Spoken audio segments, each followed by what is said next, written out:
Unfortunately, Scott's not coming tonight. He got a little sick, so he got me instead. Scott and I actually met on a golf course with Jay in April, and he basically said, I'm coming in as president at Qbba. I said, well, I'm coming in president of IIBEC, so let's do something together.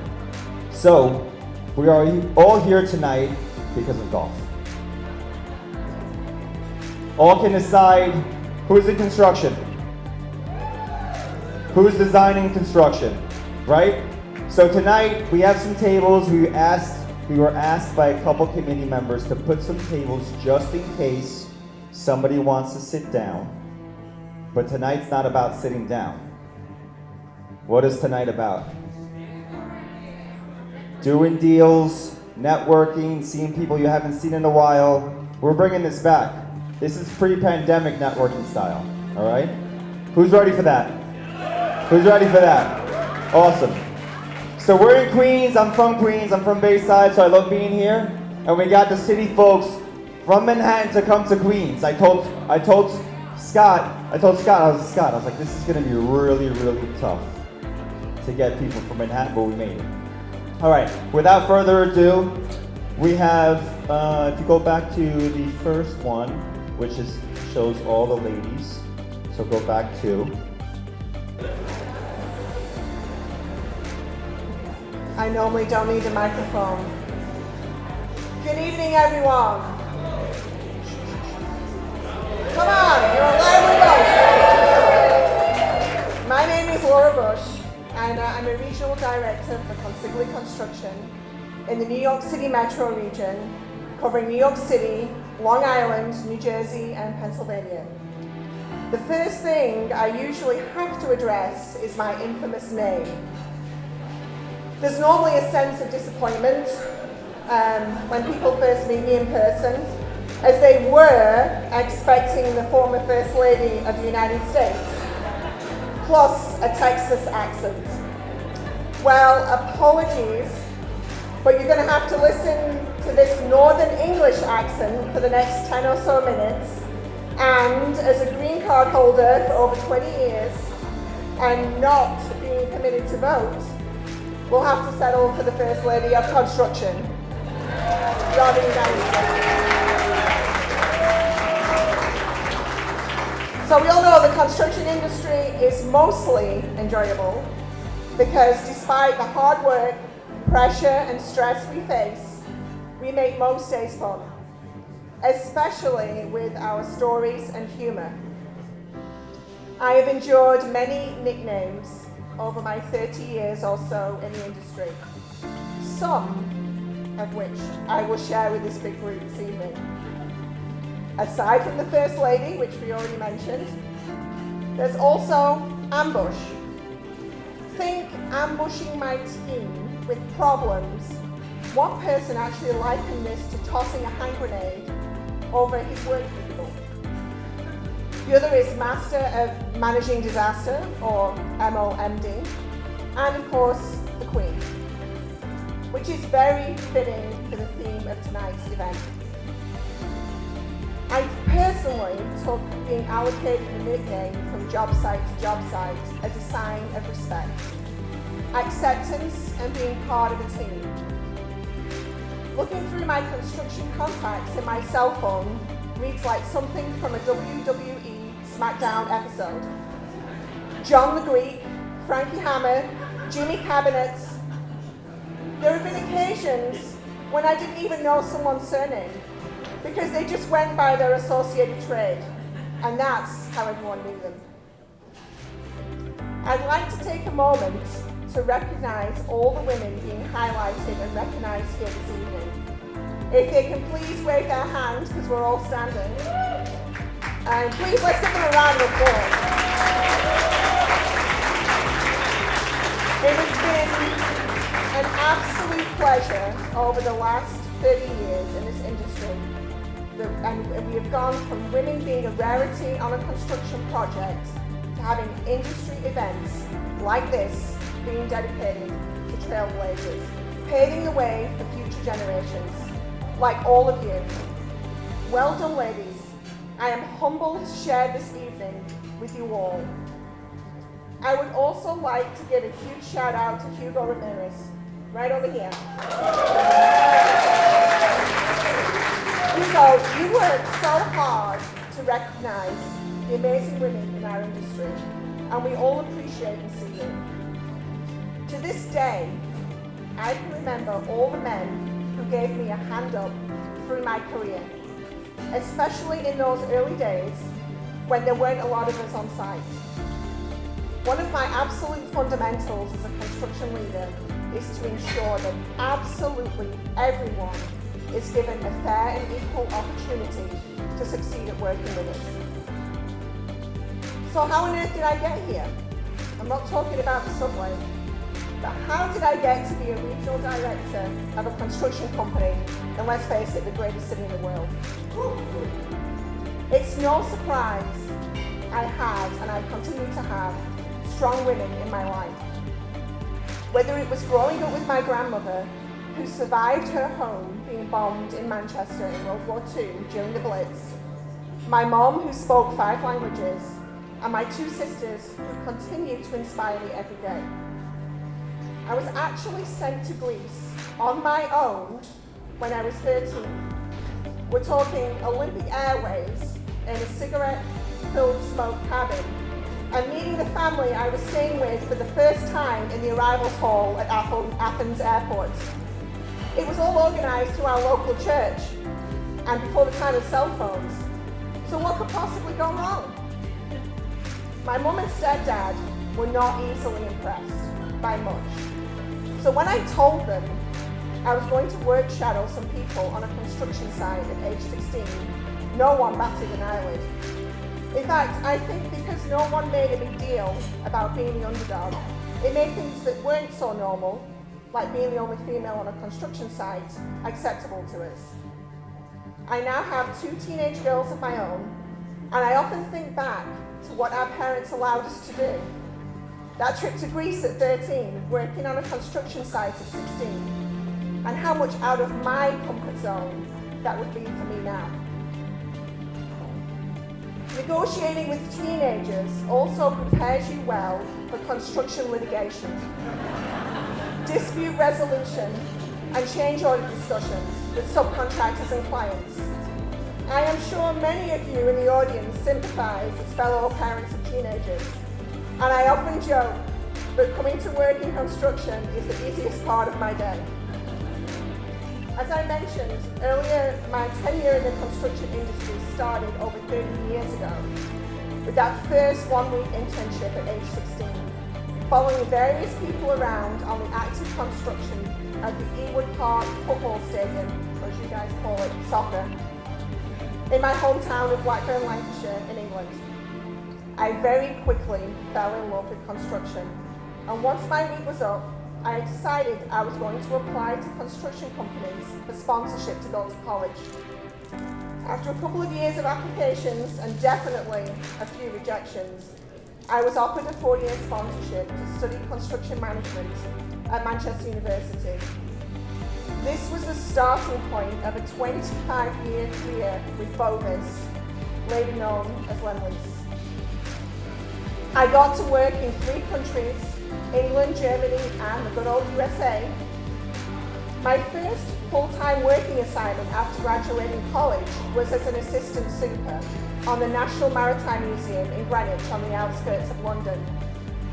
I am a true believer that every single person needs to get some aspect of field experience, and I strongly encourage all of our intern and graduate hires to make this a priority. So I show up for my first day of full-time work in July of 1999 at the Maritime Museum. I was assigned a 17,000 item punch list. You heard that right, 17,000 to complete, which clearly no one had made any effort to work on in at least 3 months prior. I quickly decided I needed to get a plan together to get the work done and get the heck out of there.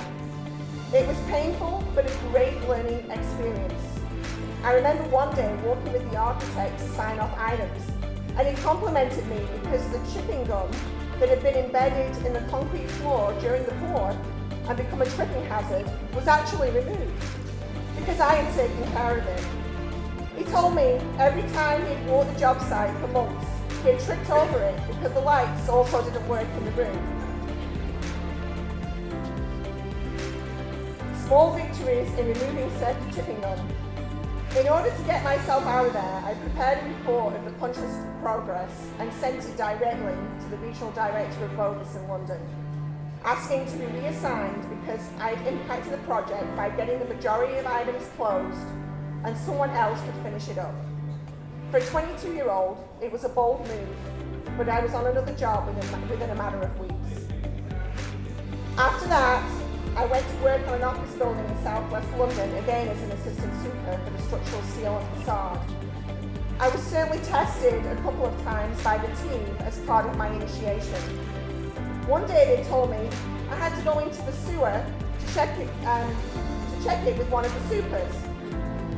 We climbed down a massive ladder and I walked the length of the sewer in absolute darkness. When I climbed out the other side, the entire team was there cheering and laughing. Thank God it was a new sewer because I still can't deal with rats. After a couple of years in London, I got the travel itch again and started asking about a potential transfer to the USA. Another fundamental for me as a construction leader is to never burn a bridge with anyone because you never know when you might need that connection or they might need you. A friend and mentor of mine from my time in Germany helped me make some connections to the Bovis Lease business here, and she told me that if New York was an option, that it's where I should go. Fast forward to January 2001, and I was working for Steve Summer at AOL Time Warner Center for Bovis Lease. It was supposed to be a one-year assignment, and here I am, 24 years later, complete with a husband and 2 American kids. I held many positions at Lend-Lease over the years, mostly building luxury apartments and hotels like 15 Central Park West, 1 Manhattan Square, Hyatt Times Square. It's funny, you know you're getting really old when the RFPs start coming in for the renovation and upgrades of some of your first ground-up projects, which is what happened to me recently. There are so many people and stories to share that simply can't be covered in the time we have here tonight. That's why, like Hugo, I'm working on a book, because some of this stuff is just too good not to share with the wider world. Some people are a little concerned, but don't worry, I won't be using any real names.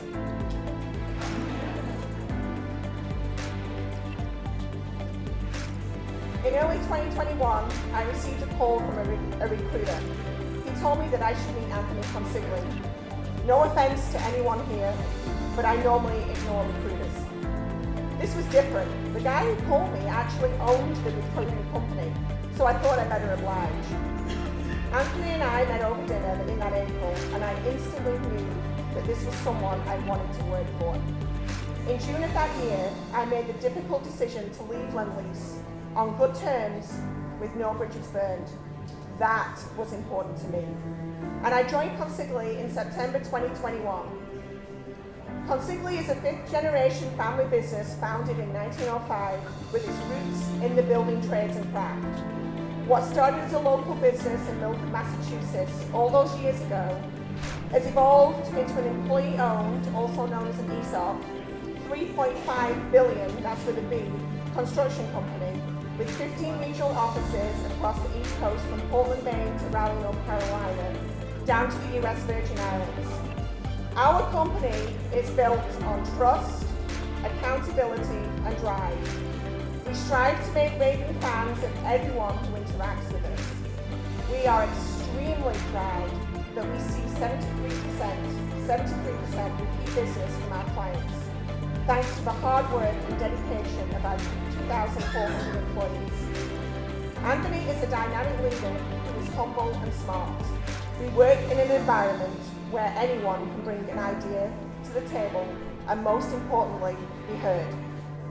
I spent so much time and energy telling myself why I wasn't ready to make a move in my career. So ladies, why are we always our biggest critic? Why are we so focused on what others might think or how they may react? I would think all of the negative reasons rather than focus on the positive. I was so nervous starting over at a new company. I had to learn so much, especially when it came to business development and winning work. I'd never done that before. I was always handed projects. After 3 months at Consigli in January 2022, after much convincing from Anthony Consigli that I was ready, I took over running the New York City Metro operation for Consigli. I still struggle to take compliments and recognition for the work I am doing. And one person said to me recently, in these situations, just simply say thank you. It's as simple as that, ladies. We need to say thank you when someone compliments our work and not downplay it or negate it, like I always do. One of the fundamental areas of focus for the Consigli operation in recent years has been market diversification. That has turned out to be a critical decision, as it has helped us pivot quickly in an uncertain market. Having personally come from a predominantly residential high-rise background, I enjoy working on projects of all sizes and scope, especially the historic renovation, healthcare, and cultural work we do. Industry engagement and giving back to the community is really important to us as well. Just yesterday, we had 40 third grade students in our office as part of the Salvadoran program, which introduces students to STEM in their schools. Nothing gives me more pleasure than seeing the impact our projects have on the end user and the local community. As Hugo mentioned, last year my two worlds in terms of my career collided as we acquired the Lend-Lease construction businesses in New York City, New Jersey, and Pennsylvania. This started as an idea and a simple conversation in early 2024, and thanks to a very receptive and open-minded Consigli leadership team, they made it happen. Our companies have teams of great builders working with the same clients and are culturally aligned. It all made perfect sense, and without getting into all the details, the foundation of this acquisition was based on our core principles as well as key relationships that have survived somewhat of a roller coaster ride in recent years. We have recently combined the respective former Lend-Lease and Consigli New York City offices into one, and we're close to Bryant Park. Come visit us anytime. Our office in New Jersey and Pennsylvania is thriving, and we are excited about recent project wins as we diversify into other market sectors in the region.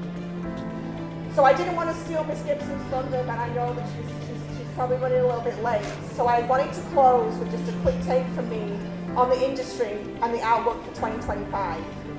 No 2 days are ever the same in the industry, which is why we both enjoy it, yet it can be challenging at times as well. Similar to 2008, which some of us remember, this is looking like a year that none of us are going to forget in a hurry. Decisions are slow. I can think of at least a couple of recent projects where we interviewed over a year ago, heard nothing, then just recently the project has come back to life. We have to think about what differentiates us, how to respond to market uncertainty.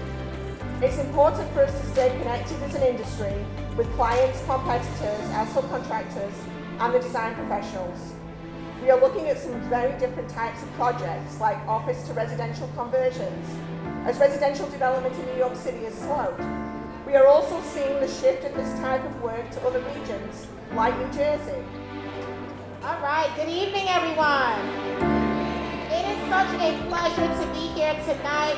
Let me say thank you first to Hugo and the team at IIBEC, to Scott and the team at Qbba. I want to recognize Adler Windows and Douglas Elman, and really every one of our sponsors. I am so grateful to be with all of you tonight. I am Bronxborough President Vanessa L. Gibson. So proud to represent 1.4 million residents in the borough of the Bronx. And of course, I want to always acknowledge when I'm in another borough. So I represent, the Bronx, but I am here in the borough of Queens. So I do want to acknowledge my borough president of Queens, Donovan Richards, and his team. And really thank each and every one of you for being here tonight. When I first saw this invitation and said queens of construction, I said, wow, this is amazing. And so we applied for 2 communities. The Greater Morris Park community, which is the future home of our Bronx Steam Center, Montefiore Einstein, Simone Development, Mercy University, a number of healthcare institutions, one of the top 10 business corridors in the city of New York. And we also applied for the Harlem River District, along the Harlem River corridor down in the South Bronx.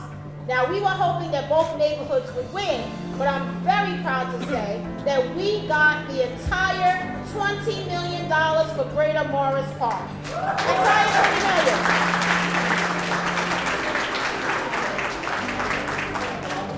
We have been working so hard, and I just want everyone to understand that you are a part of this work. Partnerships are key. Public-private partnerships invest and they matter. We also have been very committed. For those of you that are beachgoers, we represent the Bronx Riviera, aka Orchard Beach.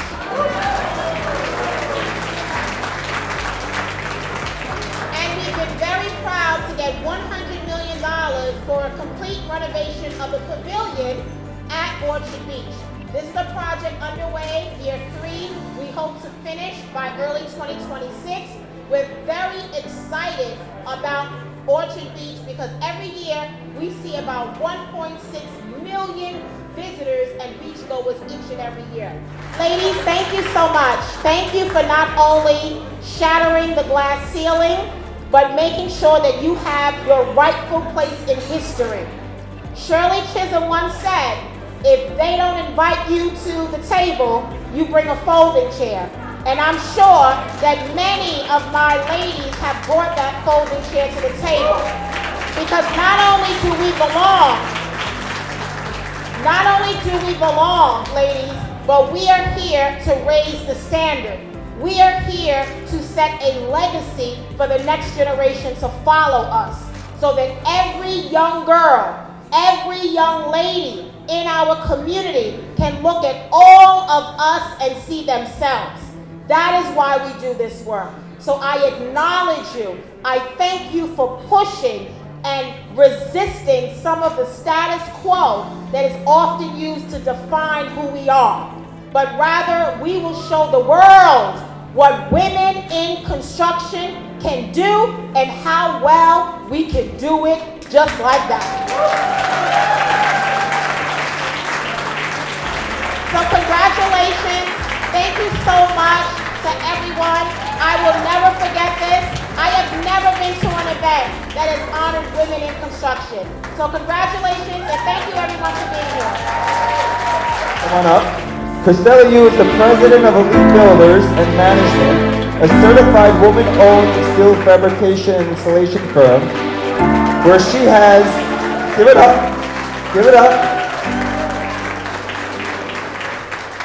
where she has elevated the company's reputation over 6 years with a decade of legal and business management experience.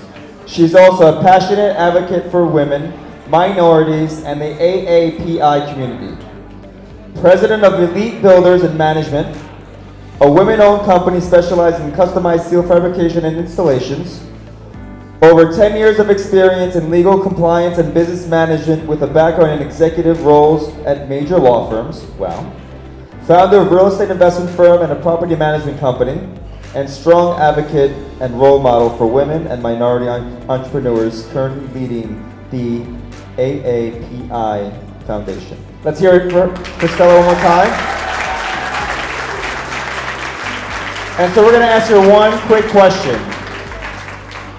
First word or first couple of words that come to you for the future of women in construction.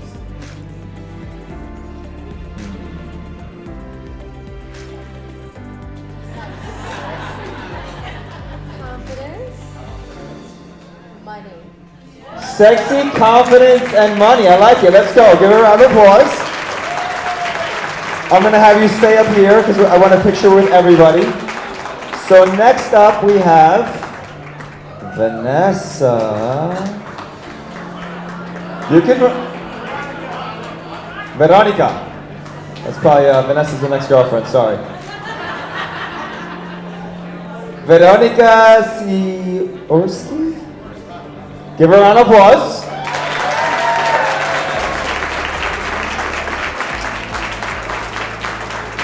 Is the president and CEO of Elm Suspension Systems, also our event sponsor. Thank you very much.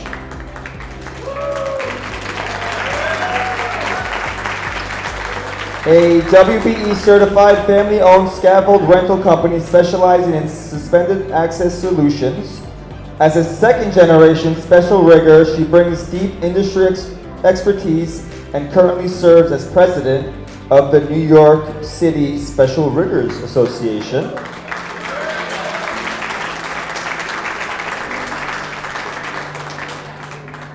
Certified Women Business Enterprise, so WBE, second generation special rigger with hands-on experience.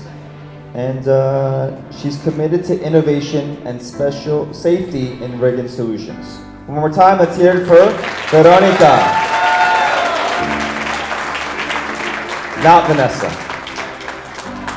All right, now we have Regina from PwC, another big sponsor.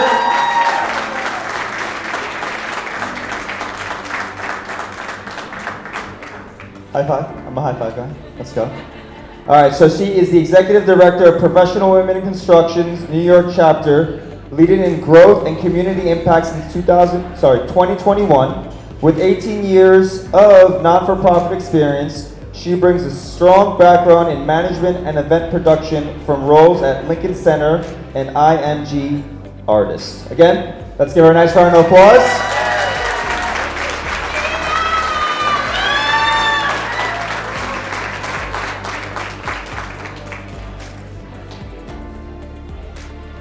Andrea.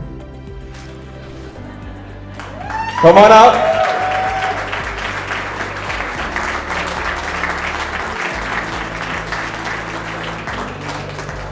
She is the queen of networking. Oh, thank you. I'll circle back to the words. I'll give you a couple more minutes to think. You got put on the spot. Is the founding principal of Zenolith Partners LLC, a women-owned firm focused on affordable and mixed-use housing across New York and Connecticut.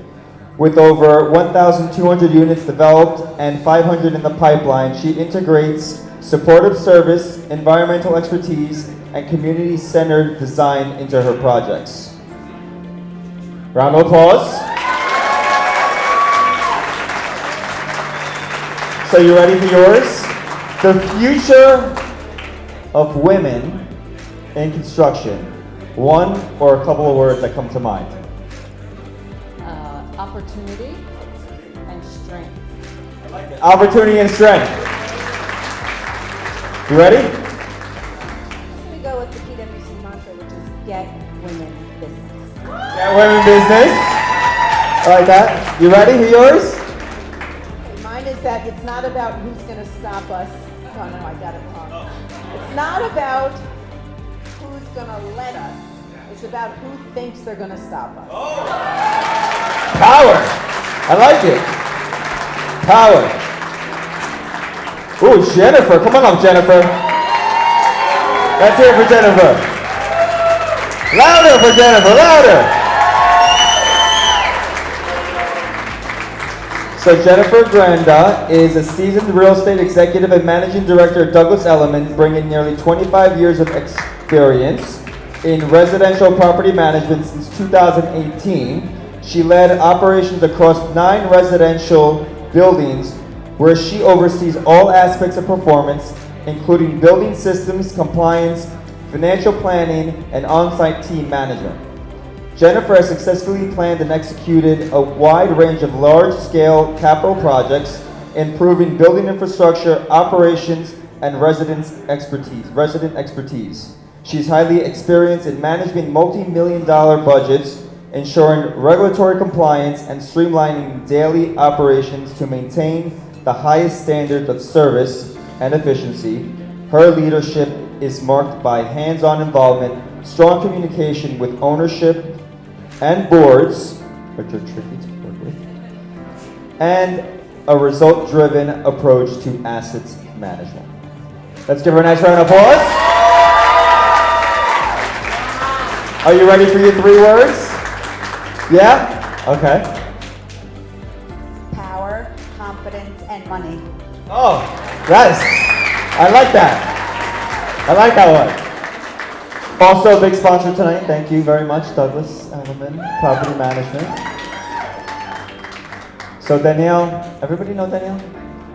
Does anybody know Danielle? Danielle's a sweetheart. She got pulled in to lecture a college class tonight, and unfortunately she can't come, but she sends her love. So we're gonna, you can give her a round of applause.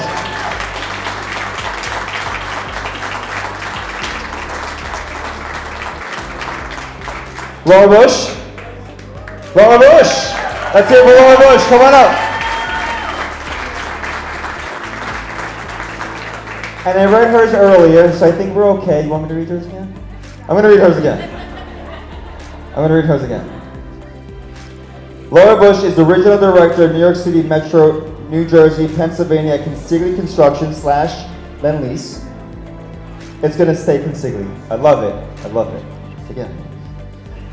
Bringing nearly 30 years of industry expertise, she leads operations, drives regional growth, and oversees over $1.6 billion in projects while also advocating for diversity and youth mentorship in construction. Let's give her a nice round of applause again. We got 2 words. I would say drive and determination. Drive and determination. I love it. Vanessa Gibson, you still here? Yeah. Come on up. Let's give Vanessa a nice round of applause again.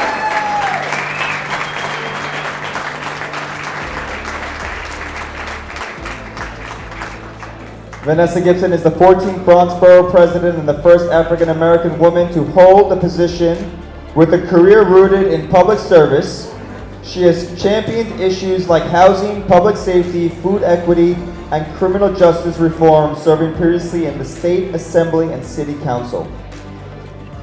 Elected Bronx Borough President in 2021, serving over 1.4 million residents and the first African woman in this role. Let's give her a nice round of applause.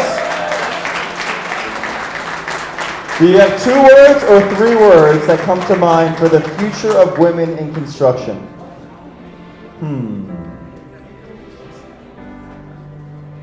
Ambition and intention. Ambition and intention.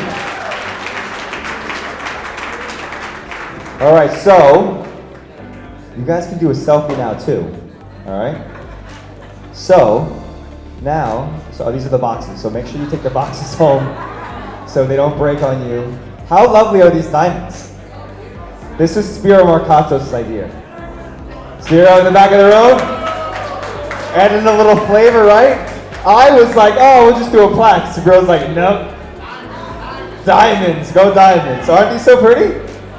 So just so we can, it's IIBEC, Adler Windows, Douglas Elliman Project Management, and Qbba are the award sponsors.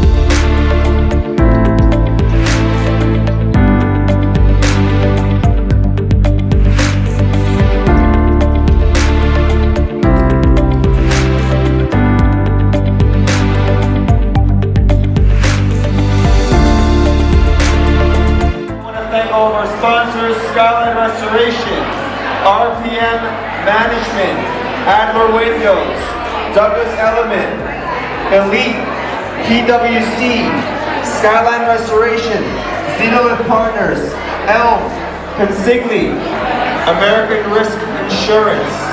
Without your sponsorship dollars, obviously this does not happen. So please give yourself a round of applause. I also want to thank our gold sponsors, Meyer, KLG, Chico Incorporated, PwC, and NSC. Once again, give yourself a round of applause. Music on. We got the room for 15 more minutes, so feel free to drink up. We do have some cake over there. Enjoy the rest of the evening. Thank you.